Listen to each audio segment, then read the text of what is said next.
Hello, bachcho. Let's read the question. The question is saying, state whether the statement are true or false. Hershey and Chase experiment 1952 showed that the DNA is the genetic material of T2 bacteriophage.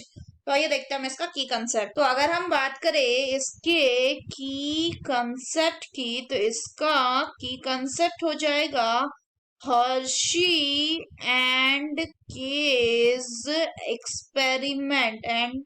Experiment. तो अगर हम Hershey and case के experiment की बात करें तो इन्होंने क्या एक्सपेरिमेंट दिया था?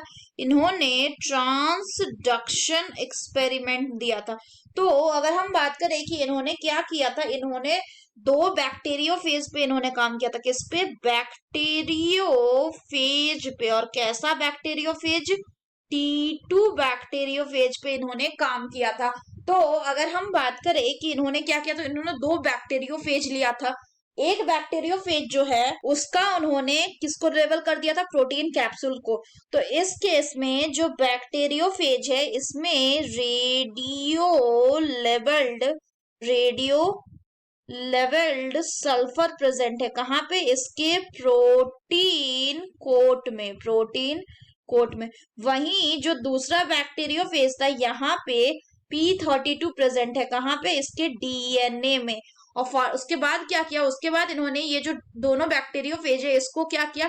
इसको इन्फेक्ट करवाया। किसमें? Into the bacteria. तो बैक्टीरियोफेजेस क्या होते हैं? बैक्टीरियोफेजेस वो वायरसेस होते हैं जो किसी बैक्टीरिया को इन्फेक्ट करे। तो ये कौन सा प्रोसेस हो गया? ये हो गया आपका इन्फेक्शन। तो इन्होंने क्या करवाया?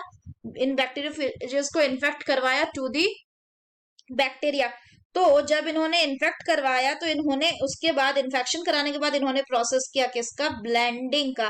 तो जब इन्होंने ब्लेंडिंग का प्रोसेस किया तो इन्होंने क्या देखा कि दोनों केसेस में जो बैक्टीरियोफेज है वो क्या करे? वो अपना जेनेटिक मटेरियल अंदर दे रहे हैं। किसके? होस्ट बैक्टीरिया के अंदर।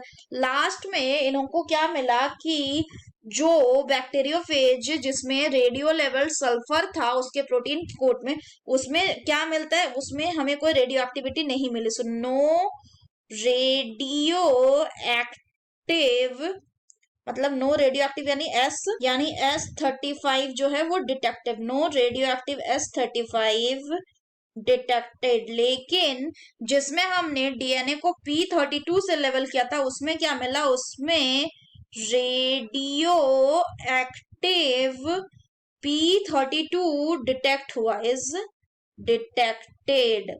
तो यहाँ पे ये जो प्रोसेस किया इसको क्या कहा गया? इसको कहा गया सेंट्रीफ्यूगेशन।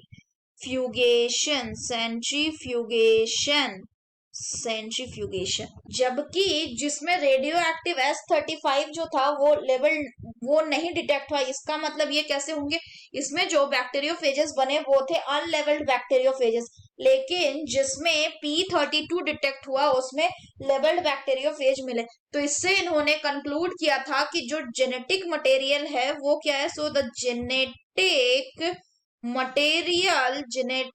Material is DNA. तो क्वेश्चन बोल रहा है कि हर्शी एंड केस ने अपने एक्सपेरिमेंट के द्वारा 1952 में ये बताया था कि DNA is the genetic material of the T2 bacteriophage. So ये कैसा स्टेटमेंट है? This is a true statement.